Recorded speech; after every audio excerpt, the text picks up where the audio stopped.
An alien empire found a human. Starving, broken, drifting alone in space. They gave him food and thought it was just an act of mercy. They were wrong. 6 months later, 400 warships arrived at Earth, not to help, but to demand control over humanity's food supply. What they didn't realize is that feeding one human would rewrite the fate of their entire empire. The Hegemony Patrol found Lieutenant Johar Reeves drifting in a damaged escape pod 3 parsecs from the Veil Nebula.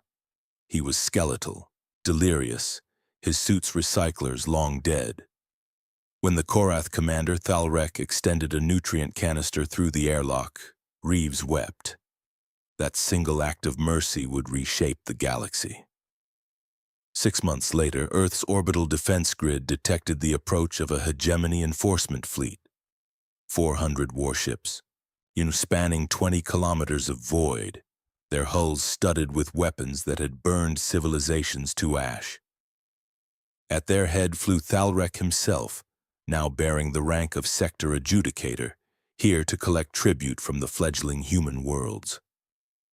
Director Isabeau Frost stood in the Situation Room beneath Geneva watching holographic projections of the alien armada. Her silver hair was pulled tight, her eyes hard as cut diamond. Beside her, Dr. Ephraim Cross nervously adjusted his glasses, running calculations on a transparent data pad. "They saved Reeves," Cross said quietly. "We owe them." "We owe them gratitude," Frost replied, "not submission." The Hegemony's message arrived with diplomatic precision. Surrender food production rights to 40% of human agricultural worlds or face orbital bombardment. And they had done this 1,000 times before. Lesser species always complied. Thalrek expected fear. He received a counter-proposal. "We will feed your empire," Frost's transmission stated, her voice calm. "Every world, every being, forever, on one condition: never again will anyone under your protection know hunger." The Hegemony Council considered this madness. Humans controlled 72 worlds. The Hegemony spanned 14,000. The mathematics were absurd. Thalrek's second-in-command, a scarred veteran named Plexir, twitched his sensory ridges in amusement. They bluffed poorly.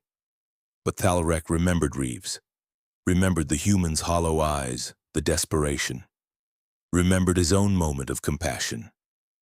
Acknowledge their offer, request demonstration. Earth provided coordinates, an abandoned mining station in neutral space, and when the Hegemony verification team arrived, they found warehouses. Not ordinary storage, structures that bent spatial geometry packed with enough preserved food to sustain 1 billion beings for a century. The inspectors ran every test. No synthetics, no substitutes. Real grain, real proteins, real nutrients. "How?" Plexir demanded. The human liaison, a woman named Captain Nissa Hale, smiled. "Trade secret. Will you accept our terms?" The Hegemony accepted. What choice did they have? Food security was the foundation of their empire's stability. Riots had toppled dynasties over less. Within a year, human freighters reached every Hegemony world. Supplies never faltered, quality never diminished. When famine struck the creche systems, human ships arrived before official distress calls went out. When plague devastated the Tyril breadbaskets, a human ration sustained 3 billion souls through the crisis. Thalrek began to notice something else. Wherever human food went, so did human culture. Music, stories, languages, trade networks reorganized around Earth's logistics hubs. Hegemony worlds started negotiating directly with human administrators, bypassing the central authority. By year 3, 40% of Hegemony member species depended entirely on human agriculture. Plexir finally understood.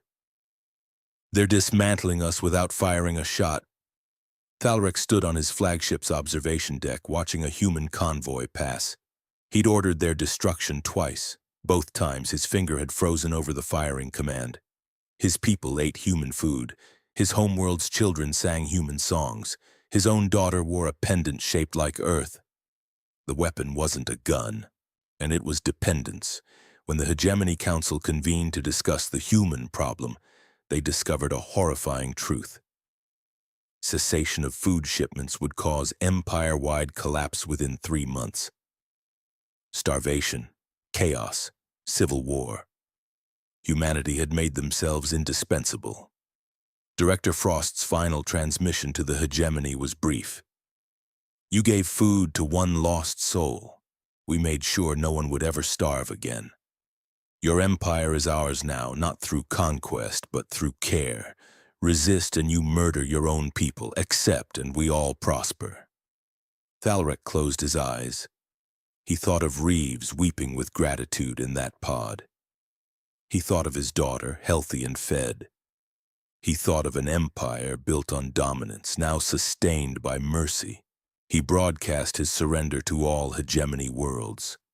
Earth didn't demand territory. It didn't install governors. They simply continued feeding everyone. And everywhere human food arrived, human ideas followed. Democracy, rights, freedom. The Hegemony dissolved over the next decade, not with violence, but with transformation. Species chose independence, then chose alliance with Earth. The transition was messy, but no one starved through it. Lieutenant Reeves, now Admiral, stood beside Frost at the dedication of the first interspecies assembly.